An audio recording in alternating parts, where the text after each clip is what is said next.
This is Logseq, a privacy-first, open-source knowledge base where your notes live on your machine, not in someone else's cloud. It's an outliner, a daily journal, and a knowledge graph rolled into one free app. And for 6 years, it has been a heavyweight of the personal knowledge management world. But version 2.0, which just shipped, rewrites the entire foundation the app was built on. Markdown files are out, a database is in, there's a catch buried in that rewrite, and I'll get to it. First, the good stuff. Let's talk scale. Logseq sits at 44,284 stars on GitHub, with commits landing on the main repository daily. That puts it firmly in the top tier of open source note-taking tools, in a category where most projects fade away after a year or two. 6 years in, this one is still accelerating, and the 2.0 rewrite is exactly why.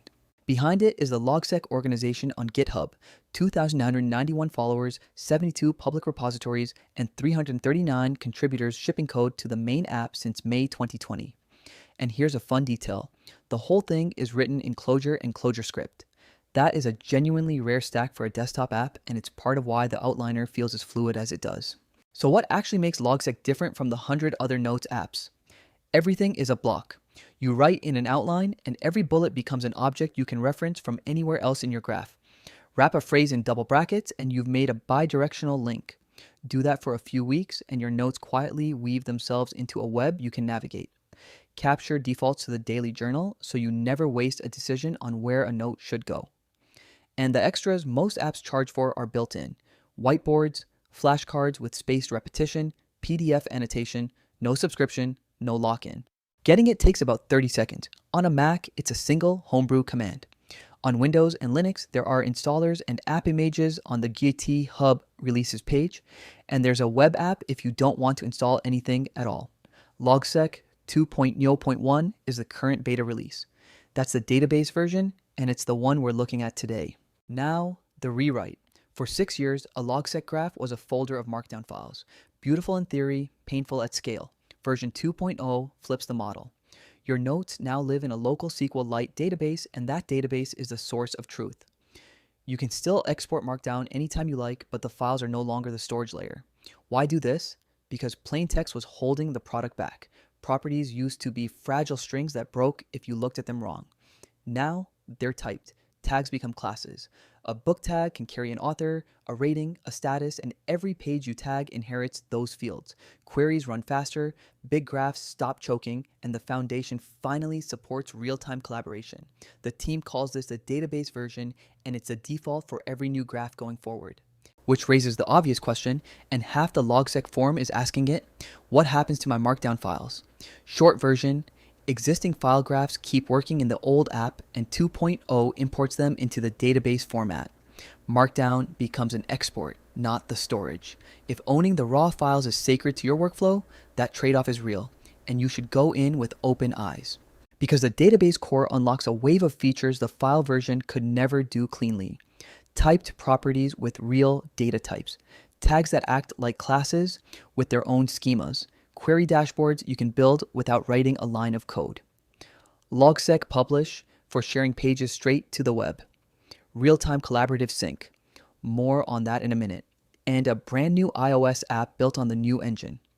This is the feature set the team spent years of quiet rebuilding to reach. Mobile is where the rewrite pays off first. The new iOS app runs on the database engine and the site walks you straight through it. Download for iOS or use the web app from any browser on any machine. Your graph stays local, first on every device. Everything works offline, and your notes never depend on a server you don't control. Capture a thought on your phone in the morning, and it's sitting in your journal when you open your laptop at your desk. And the community keeps showing up. 2,151 forks of the repository. 339 contributors, a busy forum, a Discord with a couple of thousand people online at any given moment, and years of plugins and themes built up around the ecosystem. This is what a healthy open source project looks like, and it's exactly what you want to see before you trust an app with your second brain. Here's the road that led here. Logseq launched in May 2020 and grew through dozens of point releases, all built on files. The last of that line, 0.10.15, landed in December 2025. Behind the scenes, the team spent years rebuilding the engine from scratch. Then in July 2026, Logseq 2.01 shipped as a public beta, the database version. The old file-based app lives on under a new name, Logseq OG. Maintained but frozen. No new features ever. The database version is the future of the project.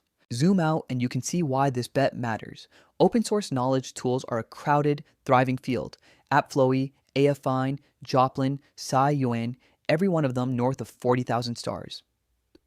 Logseq holds its own in that company, but it's the only one betting everything on the outliner plus graph model. If block references and daily journals are how your brain actually works, nothing else on this chart scratches that itch. Now, the catch I promised. Logseq 2.0 is an early beta and the team's refreshingly honest about it. There is real risk of data loss. Back up your graph before you migrate and keep backing it up after. Second, if editing raw Markdown files by hand is core to your workflow, the database version changes the contract. The files you loved are now an export format. Third, real-time collaborative sync is a paid feature and it's currently invite only. And the license is AGPL 3.0, completely free to use, but worth understanding if you ever plan to build a product on top of it. None of these are deal breakers. All of them are things you should know before you move your second brain in. And if you just want to taste with zero commitment, spin up a fresh test graph first and kick the tires there. So should you jump? If you're starting fresh, learn the 2.0 beta. That's where the roadmap lives. If you're carrying years of Markdown notes, wait a release or two and back everything up before you touch anything.